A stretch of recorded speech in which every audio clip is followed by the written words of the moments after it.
Okay, you are recording. So I am going to do another few little one or two chapters of The Martian. I've got 15 minutes until dinner, so I probably will go over time. Chapter 11. Something's coming in. Yes, it's Pathfinder. The crowded room burst into applause and cheers. Venkat slapped an unknown technician in the back, while Bruce pumped his fist in the air. An unknown technician. Interesting. The ad hoc Pathfinder Control Center was an accomplishment in itself. Over the last 20 days, a team of JPL engineers had worked around the clock to piece together antiquated computers, repair broken components, network everything, and install hastily made software that allowed the old systems to interact with the modern deep space network. The room itself was formerly a conference room. JPL had no space ready for the sudden need. Already jam-packed with computers and equipment, the cramped space had turned positively claustrophobic, with the many spectators now squeezing into it. One Associated Press camera team pressed against the back wall, trying and failing to stay out of everyone's way while recording the auspicious moment. Oh, I just by leaning against this desk. Holy shit, I'm sorry. The rest of the media team would have to satisfy themselves with a live AP feed and await a press conference. Venkat turned to Bruce. Wow, Bruce, you really pulled a rabbit out of your hat this time. Good work. I'm just the director, Bruce said modestly. Thank the guys who got all this stuff working. Oh, I will, Venkat beamed. But first I have to talk to my new best friend. Turning to the headsetted man at the communications console, Venkat asked, What's your name, new best friend? Tim, he said, not taking his eyes off the screen. What now? Venkat asked. We sent the return telemetry automatically. It'll get there in just over 11 minutes. Once it does, Pathfinder will start high-gain transmissions, so it'll be 22 minutes until we hear from it again. Venkat's got a doctorate in physics, Tim, Bruce said. You don't need to explain transmission time to him. Tim shrugged. You can never tell with managers. What was in the transmission we got? Venkat asked. Just the bare bones. A hardware self-check. It's got a lot of non-functional systems because they were on the panels Watney removed. What about the camera? It says the imager is working. We'll have it take a panorama as soon as we can. Log entry Sol 97. It worked. Holy crap, it worked. I just suited up and checked the lander. The high-gain antenna is angled directly at Earth. Pathfinder has no way of knowing where it is, so it has no way of knowing where Earth is. The only way for it to find out is getting a signal. They know I'm alive. I don't even know what to say. This was an insane plan, and somehow it worked. I'm gonna be talking to someone again. I spent 3 months as the loneliest man in history, and it's finally over. Sure, I might not get rescued, but I won't be alone. The whole time I was recovering Pathfinder, I imagined what this moment would be like. I figured I would jump up and down a bit, cheer, maybe flip off the ground, because this whole damn planet is my enemy. Oh, flip off the ground. Like, give it the bird, you know? But that's not what happened. When I got back to the hob and took off the EVA suit, I sat down in the dirt and cried. Bawled like a little kid for several minutes. I finally settled down to mild sniffling and then felt a deep calm. It was a good calm.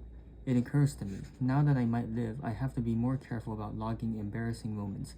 How do I delete log entries? There's no obvious way. I'll get to it later. I've got more important things to do. I've got people to talk to. And then there's a break. God, in just a few minutes this room is very hot. Venkat grinned as he took the podium in the JPL press room. We received a high-gain response just over half an hour ago, he said to the assembled press. We immediately directed Pathfinder to take a panoramic image. Hopefully, Watney has some kind of message for us. Questions? The sea of reporters raised their hands. Kathy, let's start with you, Venkat said, pointing to the CNN reporter. Thanks, she said. Have you had any contact with the Sojourner rover? Unfortunately, no, he replied. The lander hasn't been able to connect the Sojourner, and we have no way. We have no way to contact it directly. What might be wrong with Sojourner? I can't even speculate, Venkat said. After spending that long on Mars, anything could be wrong with it. Best guess? Our best guess is that he took it to the Hob. The lander's signal wouldn't be able to reach Sojourner through Hob canvas. Pointing to another reporter, he said, "You, there." "Marty West, NBC News," Marty said. "How will you communicate with Watney once everything's up and running?" "That'll be up to Watney," said Venkat. "All we have to work with is the camera. He can write notes and hold them up. But how we talk back is trickier." "How so?" Marty asked. "Because all we have is the camera platform. That's the only moving part. There are plenty of ways to get information across with just the platform's rotation, but no way to tell Watney about them. He'll have to come up with something and tell us. We'll follow his lead." Pointing to the next reporter, he said, "Go ahead." Joe Holbrook, BBC. "With a 22-minute round trip and nothing but a single rotating platform to talk with, it will be a dreadfully slow conversation, won't it?" "Yes, it will," Venkat confirmed. "It's early morning in Acidalia Planitia right now, and just past 3 a.m. here in Pasadena. We'll be here all night, and that's just for a start. No more questions for now. The panorama is due back in a few minutes. We'll keep you posted."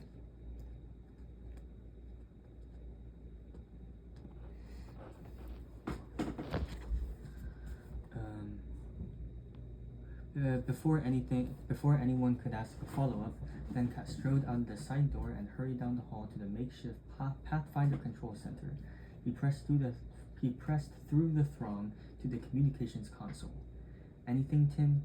"Totally," he replied, "but we're staring at this black screen because it's way more interesting than pictures from Mars." "You're a smartass, Tim," Venkat said. "Noted." Bruce pushed his way forward. "Still another few seconds on the clock," he said. The time passed in silence. "Getting something," Tim said. "Yup, it's the panoramic." Sighs of relief and muted conversation replaced tense silence as the image began coming through. It filled out from left to right at a snail's pace due to the bandwidth limitations of the antique probe sending it. "Martian surface," Venkat said as the line slowly filled in. "More surface." "Edge of the Hob," Bruce said, pointing to the screen. "Hob," Venkat smiled. "More Hob now. More Hob. Is that a message? That's a message." As the image grew, it revealed a handwritten note suspending at the camera's height by a thin metal rod. "We got a note from Mark," Venkat announced to the room. Applause filled the room, then quickly died down. "What's it say?" someone asked. Venkat leaned closer to the screen. "It says, 'I'll write questions here. Are you receiving?'" "Okay," said Bruce. "That's what it says," Venkat shrugged. "Another note," said Tim, pointing to the screen as more of the image came through. Venkat leaned in again. This one says, 'Point here for yes.'" He folded his arms. "All right, we have communication with Mark. Tim, point the camera at yes. Then start taking pictures at 10-minute intervals until he puts another question up." Log entry Sol 97-2. "Yes," they said. "Yes. I haven't been this excited about a yes since prom night." "Okay, calm down. I have limited paper to work with. These cards were intended to label batches as samples. I have about 50 cards. I can use both sides, and if it comes down to it, I can reuse them by scratching out the old question. The Sharpie I'm using will last much longer than the cards, so ink isn't a problem. But I have to do all my writing in the Hob. I don't know what kind of hallucinogenic crap that ink is made of, but I'm pretty sure it would boil off in Mars' atmosphere. I'm using old parts of the antenna array to hold the cards up. There's a certain irony in that. We'll need to talk faster than yes-no questions every half hour. The camera can rotate 360 degrees, and I have plenty of antenna parts. Time to make an alphabet. But I can't just use the letters A through Z. 26 letters plus my question card would be 27 cards around the lander. Each one would only get 13 degrees of arc. Even if JPL points the camera perfectly, there's a good chance I won't know what letter they meant. So I'll have to use ASCII. That's how computers manage characters. Each character has a numerical code between 0 and 255. Values between 0 and 255 can be expressed as 2 hexadecimal digits. By giving me pairs of hex digits, they can send any character they like, including numbers, punctuation, etc. How do I know which values to go with which characters? Because Johansson's laptop is a wealth of information. I knew she'd have an ASCII table in there somewhere. All computer geeks do. So I'll make cards for 0 through 9 and 8 through F. That makes 16 cards to place around the camera, plus the question card. 17 cards means over 21 degrees each. Much easier to deal with. Time to get to work. Spell with ASCII 0 through F at 21 degree increments. We'll watch camera starting 11 o'clock my time. When message done, return to this position. Wait 20 minutes after completion to take picture so I can write and post reply. Repeat process at top of every hour. STATUS. No physical problems. All Hob components functional. Eating 3/4 rations. Successfully growing crops in Hob with cultivated soil. Note: situation not Area 3 crew's fault. It's just bad luck. HOWALIVE. Impaled by an antenna fragment, knocked out by decompression, landed face down, blood sealed hole. Woke up after crew left. Biomonitor computer destroyed by puncture. Crew had reason to think me dead, but not their fault. CROPS question mark. Long story. Extreme botany have 126 meters squared of farmland growing potatoes. Will extend food supply, but not enough to last until Ares 4 landing. Modified rover for long distance travel. Plan to drive the Ares 4. WESAW dash SATLITE.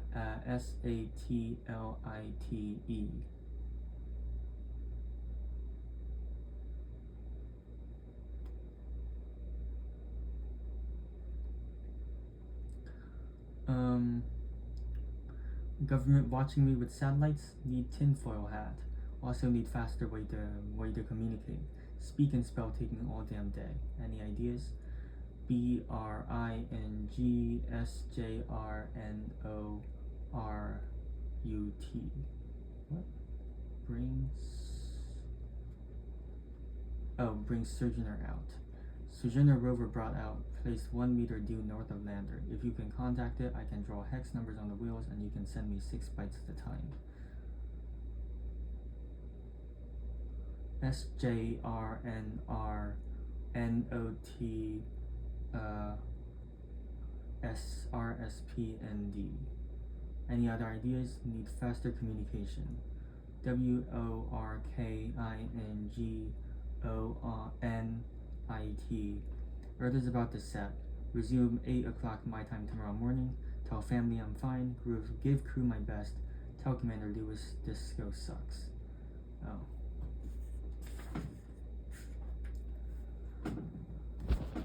Venkat blinked his bleary eyes several times as he tried to organize the papers on his desk. His temporary desk at JPL was nothing more than a folding table set up in the back of a break room.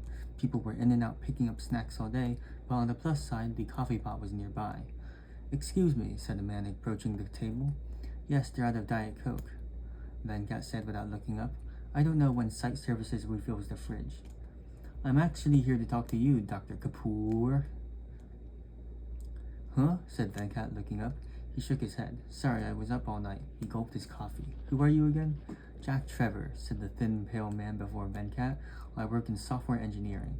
"What can I do for you?" "We have an idea for communication." "I'm all ears." "We've been looking through the old Pathfinder software. We got duplicate computers up and running for testing.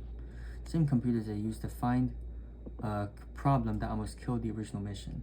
Real interesting story, actually. Turns out there was a priority inversion in Sojourner's thread management and... Focus, Jack, interrupted Venkat. "Right.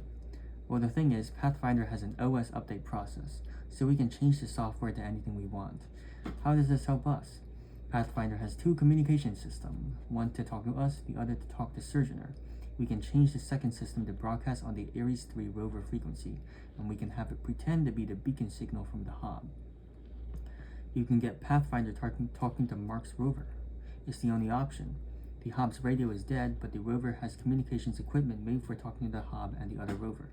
Problem is, to implement a new comm system, both ends of it need to have the right software running. We can remotely update Pathfinder, but not the rover."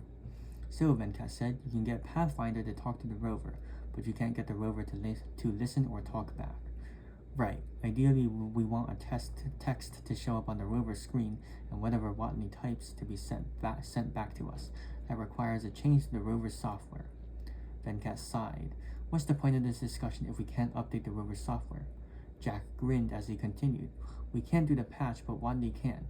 We can just send the data and have him enter the update into the rover himself. How much data are we talking about? I have guys working on the rover software right now. The patch file will be 20 meg minimum. We can send 1 byte to Watney every 4 seconds or so with this speak and spell. It will take 3 years of constant broadcasting to get that patch across. Obviously, that's no good. Yeah, of course it's no good. But you're talking to me, so you have a solution, right? Venkat probed, resisting the urge to scream. Of course, Jack beamed. Software engineers are sneaky bastards when it comes to data management. Enlighten me, said Venkat. Here's the clever part, Jack said conspiratorially. The rover currently parses the signal into bytes, then identifies the specific sequence the Hob sends. That way, natural radio waves won't throw off the homing.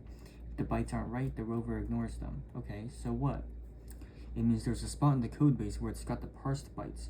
We can insert a tiny bit of code, just 20 instructions to write the parsed bytes to a log file before checking their validity. This sounds promising, Venkat said. It is, Jack said excitedly. First, we update Pathfinder so it knows how to talk to the rover. Then we tell Watney exactly how to hack the rover software to add these 20 instructions. Then we have Pathfinder broadcast new software to the rover. The rover logs the bytes into a file. Finally, Watney launches the file as an executable and the rover patches itself.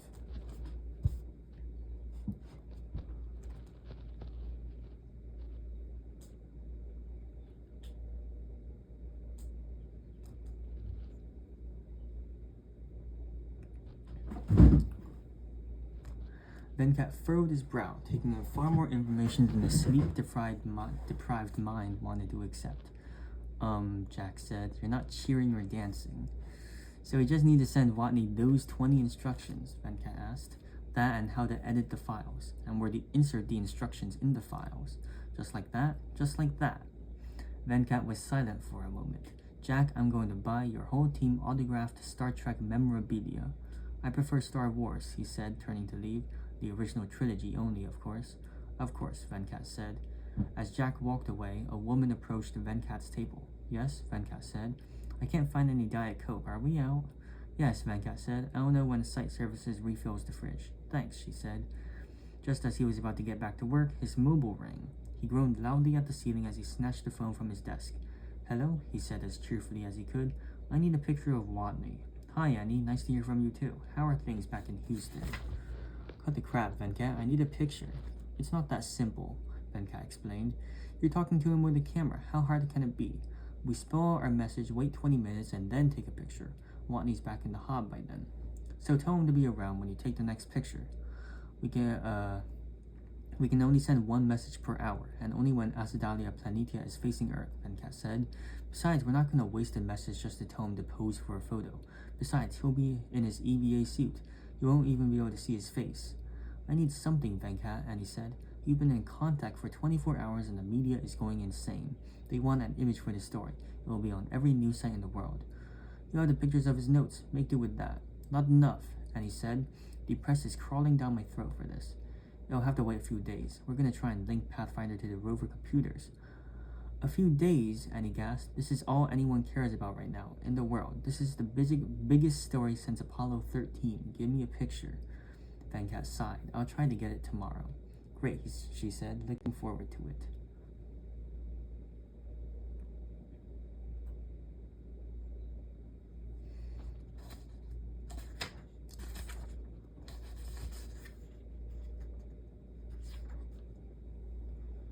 Log entry Soul 98. I have to be watching the camera when it spells things out. It's half a byte at a time, so I watch a pair of numbers, then look them up on an ASCII cheat sheet I made. That's 1 letter. I don't want to forget any letters, so I scrape them into the dirt with a rod. The process of looking up a letter and scraping it in the dirt takes a couple of seconds. Sometimes when I look back at the camera, I've missed a number. I can usually guess it from context, but other times I just miss out.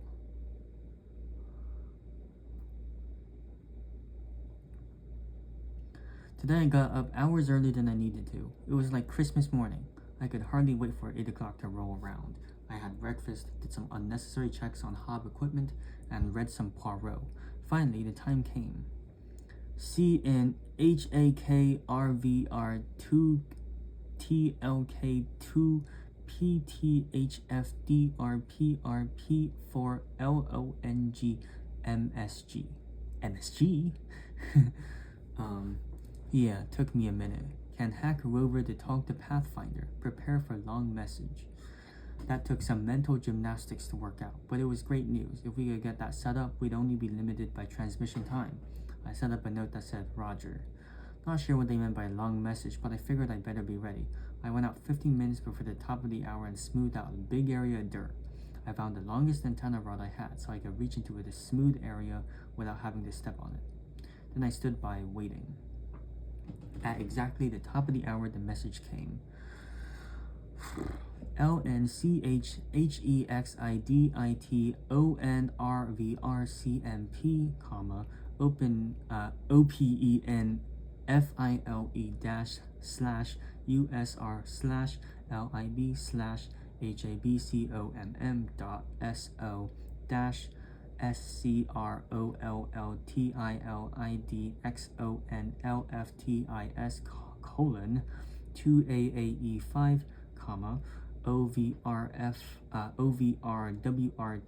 141 BYTS WTH DATA WE apostrophe LLSNDNXT MSG comma STANDINVIEWW 4 NXTPIC 20 MINFTERTHSDONE. Wow, okay. It's been 22 minutes. They want me to launch HexEdit on the rover's computer, then open the file /user/lib/habcom.so. Scroll until the index reading on the left of the screen is 2AAE5, and then replace the bytes there with a 141 byte sequence NASA will send in the next message. Fair enough. Also, for some reason, they want me to hang around for the next pick. Not sure why. You can't see any part of me when I'm in the suit. Even the faceplate would reflect too much light. Still, it's what they want. I went back in and copied down the message for future reference.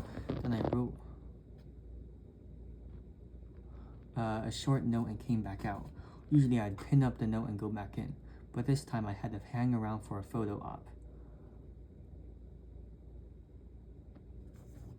I gave the camera a thumbs up to go along with my note, which said, "Ay, blame the 70s TV. We have a break." I asked for a picture and I get the fonts, and he asked, admonishing Venkat. Got your picture, stop griping, he said, cradling the phone on his shoulder. He paid more attention to the schematics in front of him than the conversation. Eee, Annie mocked. Why would he do that? Have you met Mark Watney? Fine, Annie said, but I want a pic of his face ASAP. Can't do that. Why not? Because if he takes off his helmet, he'll die. Annie, I have to go. One of the JPL programmers is here and it's urgent. Bye. But, Annie said as he hung up. Jack in the doorway said, "It's not urgent." "Yeah, I know," Venkat said. "What can I do for you?" "We were thinking," Jack began, "this rover hack might get kinda detailed. We may have to do a bunch of back and forth communication with Watney." "That's fine," Venkat said. "Take your time, do it right." "We could get things done faster with a shorter transmission time," Jack said. Venkat gave him a puzzled look. "Do you have a plan for moving Earth and Mars closer together?" "Earth doesn't have to be involved," Jack said. "Hermes is 73 million kilometers from Mars right now, only 4 light minutes away. Beth Johansen is a great programmer. She could talk Mark through it." "Out of the question," Venkat said. "She's the missing sysop," Jack pressed on. "This is her exact area of expertise." "Can't do it, Jack. The crew still doesn't know." "What is with you? Why won't you just tell them?" "Watney's not my only responsibility," Venkat said. "I've got 5 other astronauts in deep space who have to concentrate on the return trip. Nobody thinks about it, but statistically they're in more danger than Watney right now. He's on a planet, they're in space." Jack shrugged. "Fine, we'll do it the slow way." Log entry Sol 98-2.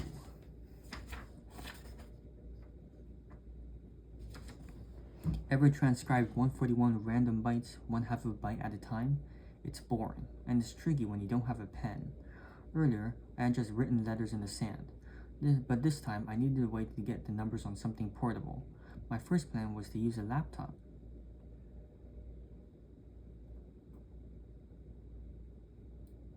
Each crewman had their own laptop, so I have 6 at my disposal. Rather, I had 6. I now have 5. I thought the laptop would be fine outside. It's just electronics, right? It will keep warm enough to operate in the short term, and it doesn't need air for anything. It died instantly. The screen went black before I was out of the airlock. Turns out the L in LCD stands for liquid. I guess it either froze or boiled off. Maybe I'll post a consumer review.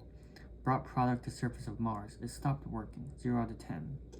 So I used the camera. I've got lots of them, specifically made for working on Mars. I wrote the bytes in the sand as they came in, took a picture, and then transcribed them in the hob. It's night now, so no more messages. Tomorrow I'll enter this into the rover and the geeks at JPL can take it from there.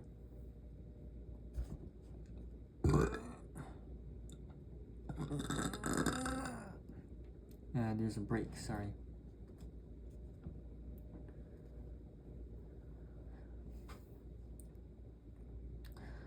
A notable smell hung in the air of the makeshift Pathfinder control room. The ventilation system was not designed for so many people, and everyone had been working every waking moment without much time for personal hygiene. Come on up here, Jack said. Said Venkat. You get to be the most Tim word today. Thanks, said Jack, taking Venkat's place next to Tim. Hey, Tim. Jack, said Tim. How long should the patch take? Venkat asked. Should be pretty much instant, Jack answered. Watney entered the hack earlier today and we confirmed it worked. We updated Pathfinder's OS without any problems. We sent the rover patch, which Pathfinder rebroadcast. Once Watney executes the patch and reboots the rover, we should get a connection. Sheesh, what a complicated process, Venkat said. Try updating a Linux server sometime, Jack said. After a moment of silence, Tim said, You know he was telling a joke, right? That was supposed to be funny. Oh, said Venkat, I'm a physics guy, not a computer guy. He's not funny to computer guys either. You're a very unpleasant man, Tim, Jack said. System's online, said Tim. What? It's online, FYI. Holy crap, Jack said. It worked, Venkat announced to the room. No, I want to be like Tim. I think I am Tim. I'm sorry. Okay, break, and this is in like code text, log text. At 11:18 JPL. Mark, this is Venkat Kapoor. We've been watching you since Sol 49. The whole world's been rooting for you. Amazing job getting Pathfinder. We're working on rescue plans. JPL is adjusting Ares 4's MDV to make a short overland flight. They'll pick you up, then take you with them to Chaparelli. We're putting together a supply mission to keep you fed until Ares 4 arrives. 11:29. Watney, glad to hear it. Really looking forward to not dying. I want to make it clear it wasn't the crew's fault. You said that 3 times.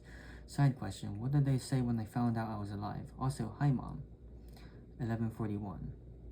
JPL. Tell us about your crops. We estimated your food packs would last until Sol 400 at 3/4 ration per meal. Will your crops affect that number? As to your question, we haven't told the crew you're alive yet. We wanted them to concentrate on their own mission. 11:52. Watney. The crops are potatoes grown from the ones we're supposed to prepare on Thanksgiving.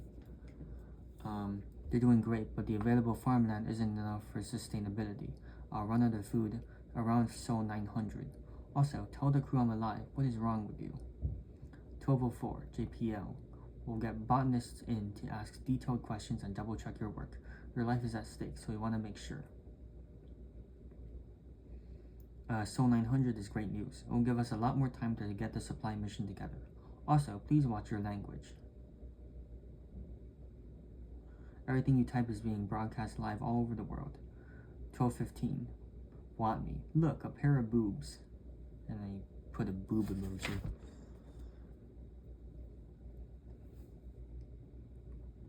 Another break, last break. Thank you, Mr. President, Teddy said into the phone. I appreciate the call and I'll pass your congratulations on to the whole organization. He terminated the call and put his phone on the corner of his desk, flush with the desktop's edges. Mitch knocked on the open door to the office. "This a good time?" Mitch asked. "Come in, Mitch," Teddy said. "Have a seat." "Thanks," Mitch said, sitting on a fine leather couch. He reached up to his earpiece and lowered the volume. "How's mission control?" Teddy asked. "Fantastic," Mitch said. "All is well with Hermes, and everyone's in good spirits thanks to what's going on in JPL. Today was a good day for a change." "Yeah, about that," said Mitch. "You probably know why I'm here." "I can take a guess," said Teddy. "You want us to tell the crew while he's alive." "Yes," Mitch said, "and you're bringing this up with me while Venkat is in Pasadena, so he can't argue the other side." "I shouldn't have to clear this up with you or Venkat or anyone else. I'm the flight director. It should have been my call from the beginning, but you two stepped in and overrode me.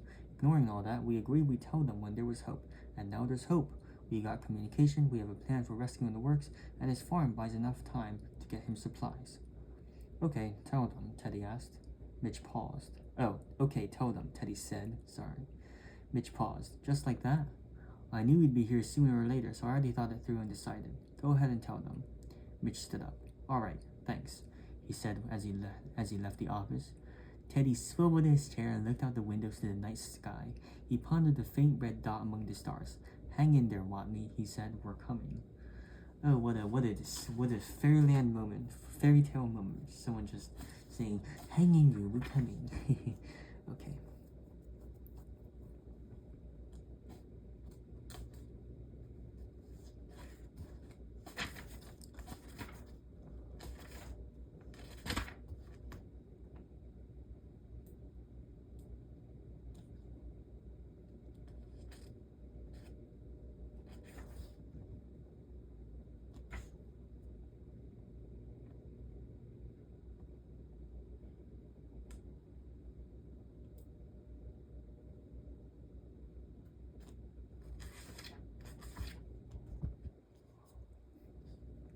Hold on.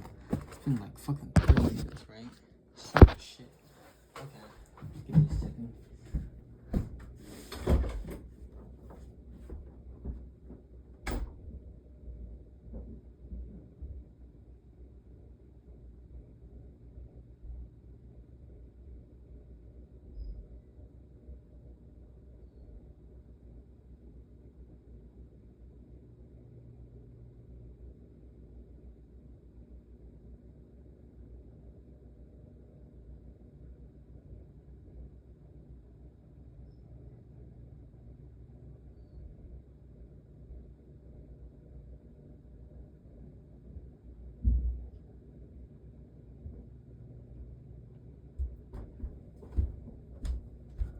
Alright, I don't think I have a time for another chapter. I'll stop it here.